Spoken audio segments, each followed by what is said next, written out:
Ya, saat ini saya sedang menggunakan Street View Tracker. Anda yang sering menggunakan aplikasi Google Maps pasti sering menebak-nebak bagaimana ada gambar di jalanan lalu masuk ke layar handphone Anda. Nah, gambar-gambar yang diambil menggunakan alat ini dengan kamera seperti yang ada di atas, lalu setelah diproses oleh Google, lalu nanti ada dalam Google Maps Anda. Alat ini beratnya bisa dimulai 20 sampai dengan 30 kg.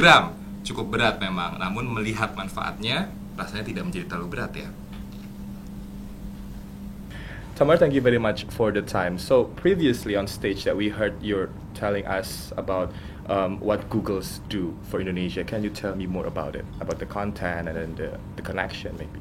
Happy to. So we're focusing on 3 areas for what Google is doing for people in Indonesia. One is speed. We want to make sure that Google works well on 2G-like connections. Okay. The second is content, making sure that we have content available for the unique interests of people in Indonesia. And then the third is conversation. We want to make sure that voice works really well and you feel like you're talking to a friend when you're talking to Google. And how is it going in Indonesia until now? It's going really well. We've seen mobile queries overtake desktop in 2013 in Indonesia, which means that people are really searching on their phones.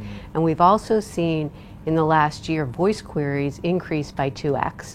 So people are starting to realize that voice works really well and using it more and more. And actually in Indonesia, it's one of the top 5 countries of voice search usage in the world. Okay. Do you think that those three aspects will impact for Indonesian at this moment?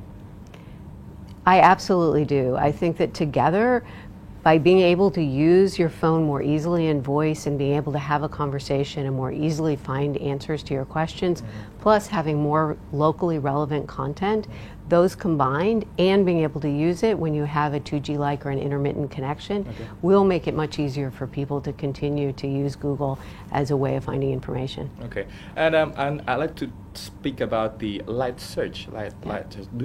What is the reason behind Google serve Indonesian with the light search itself? So one of the things that we've noticed is when people are on a 2G-like connection or an intermittent connection, they can't always get to search. Either it's too expensive because there's too much data, or the connection just takes too long. So for not just Indonesia, but other markets where there's still a lot of 2G connections, we introduced last year this streamlined version of both the search results and the websites. So you get to the search results faster, and when you click on a result, you can get to the website faster as well. And what we announced today was that we're going to be surfacing later this year a light mode, which enables a user to control when the streamlined search happens. Okay, so it's easier for Indonesian to use Google, right?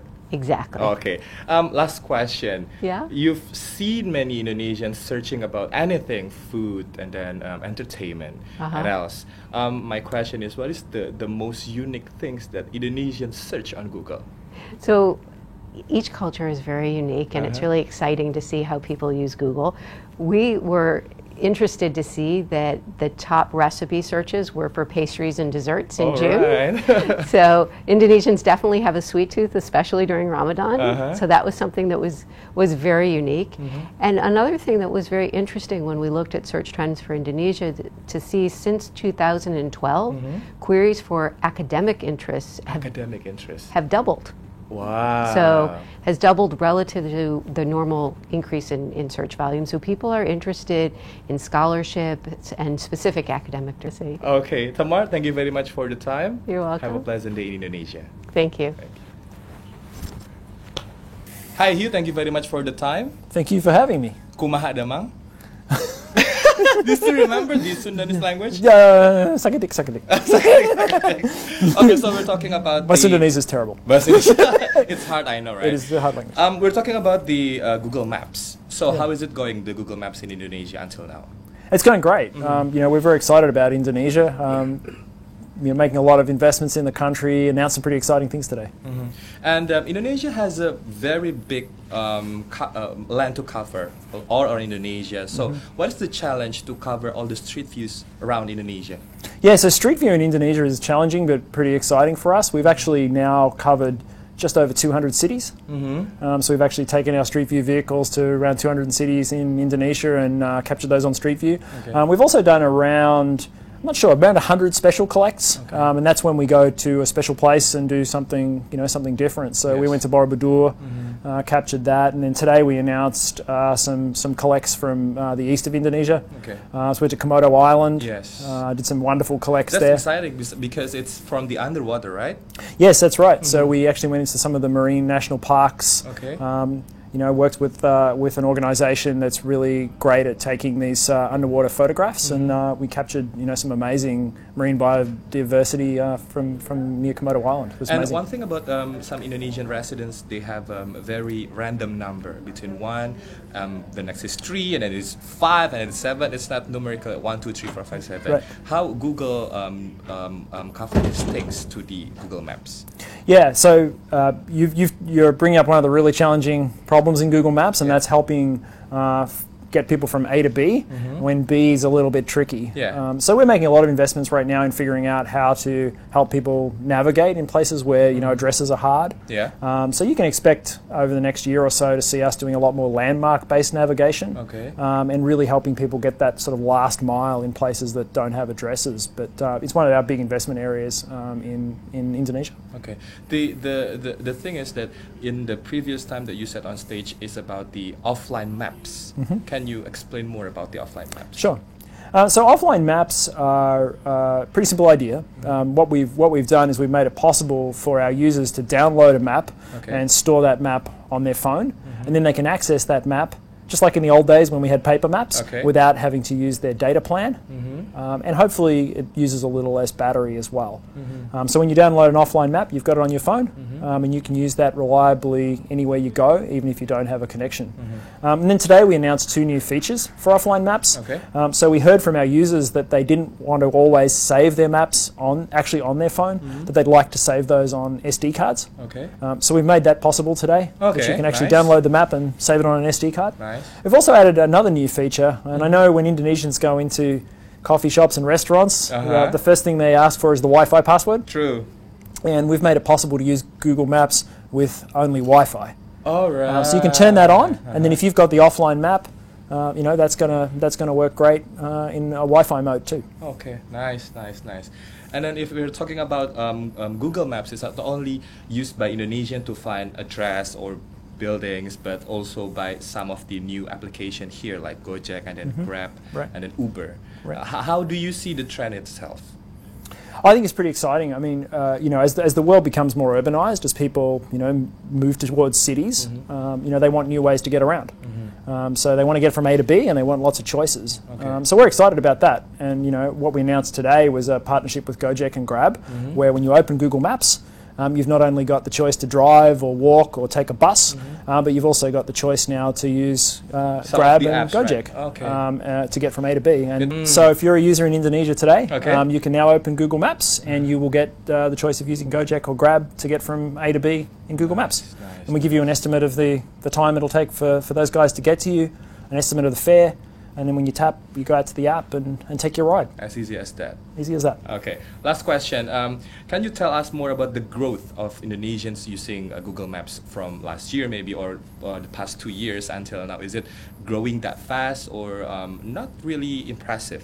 Yeah. Oh no, it's very impressive. I mean, more and more Indonesians are coming online every day. There's actually over 100 million Indonesians online today, which is incredible. And they're coming online mobile first, and they're coming online fast. Today we see around 3 times as many local searches in Google Maps on mobile devices as we do on desktops. Okay. Thank you very much for the time. Thank you. Have a great day in Indonesia. Thank you. Hi, John. Thank you for the time. I'm going to start the question with where's Indonesia position for YouTube nowadays? Well, we're seeing fantastic growth in Indonesia. I mentioned this morning that we're seeing mobile usage growing 130% year over year, which is well faster than our global average. So we're thrilled with the growth that we're seeing in Indonesia. And the impact is that you must have a good screening of content, which is way far from the racism, sexuality. Do you have any specific team or system to protect the viewers from it? We do, and it's something we've invested heavily in. So we rely on our community to flag content that they feel violates our policies and our community guidelines. And then we have a team of reviewers that will review those videos And if they do not comply with our guidelines, they'll take them down. Okay. So about the offline mode of YouTube. Yes. Can you tell us more about this? Yes, so one of the things we've seen is that in a lot of markets, our viewers may have poor network connections or often turn the data off on their phones. And so we wanted to make sure that they were able to still use YouTube and watch videos even if they did not have a connection. Oh, it's interesting. Yeah, and so we had to work with our content partners to get them to enable content to be taken offline. But now we allow viewers in many countries to do that. They download whatever they want to watch, and it's there, and they can watch it on their commute when they may not have a connection, or just if they want to watch it over and over again without using their data pack. Okay. And one of the most problem when we're watching something on YouTube is the buffering time. Yes.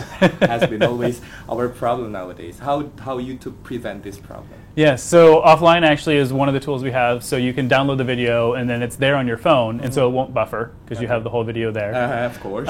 There's another feature that we're working to launch soon in Indonesia called Accelerator, which is a device that you can install at a cafe or a school where with the Wi-Fi network, and it will automatically cache the most popular 100,000 YouTube videos.